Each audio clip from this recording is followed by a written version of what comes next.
लागू नहीं होगा, और अगर एंटी डिफेक्शन लॉ नहीं लागू नहीं होगा तो इनकी जो ये है वैध मानी जाएगी, सदस्यता वैध मानी जाएगी विधानसभा में, और सदस्यता वैध मानी जाएगी, वो पार्टी में विलय भी कर सकते हैं, भारतीय जनता पार्टी में जा भी सकते हैं।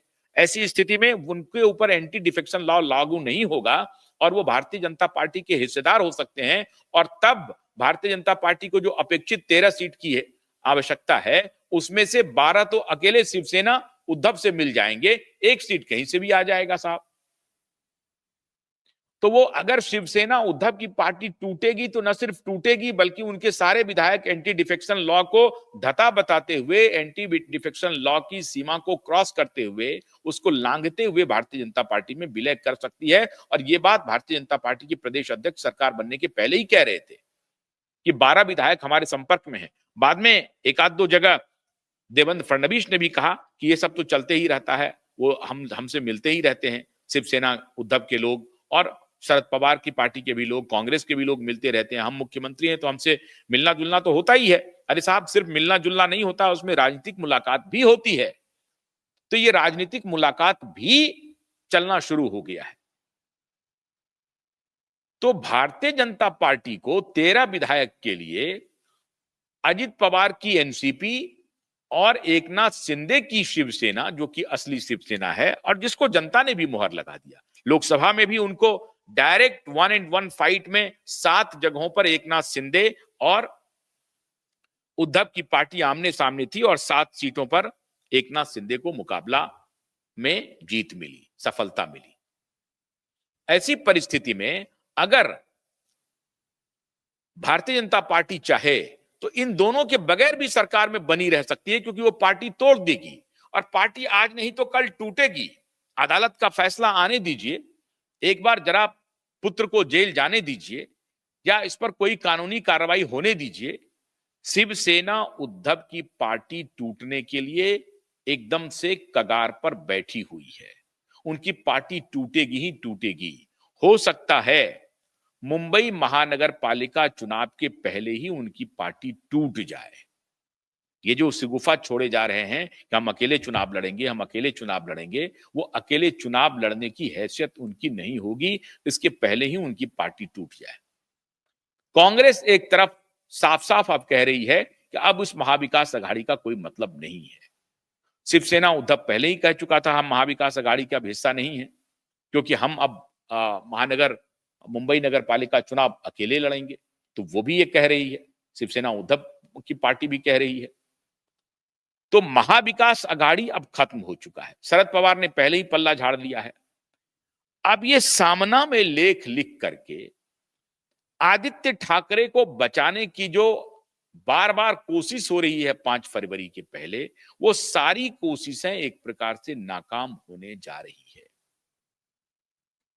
हमें पुख्ता जानकारी मिली है, जो वकील साहब लोग तैयारी कर रहे हैं, उस दिन 5 फरवरी को यह दलील बहुत ही दिलचस्प होने वाली है। और श्रीमान आलोक आराधे जी ने इस विषय को बिल्कुल इज्जत का विषय बना लिया है, नाक का विषय बना लिया है।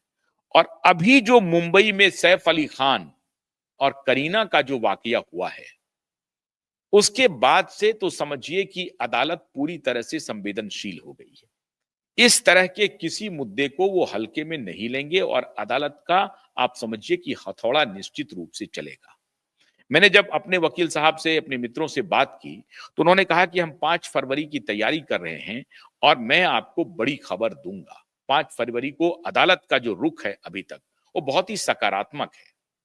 अदालत चाहती है कि सुशांत और दिशा के मामले में दूध का दूध और पानी का पानी हो जाए।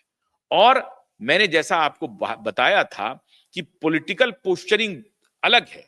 संजय राउत आलोचना कर रहे हैं अमित शाह की कि उन्होंने हमारी पार्टी को तोड़ा और अमित शाह ने ही धोखा दिया उद्धव ठाकरे को और उन्होंने मुख्यमंत्री नहीं बनने दिया, वरना तो 2019 में हमारा प्री अलायंस था।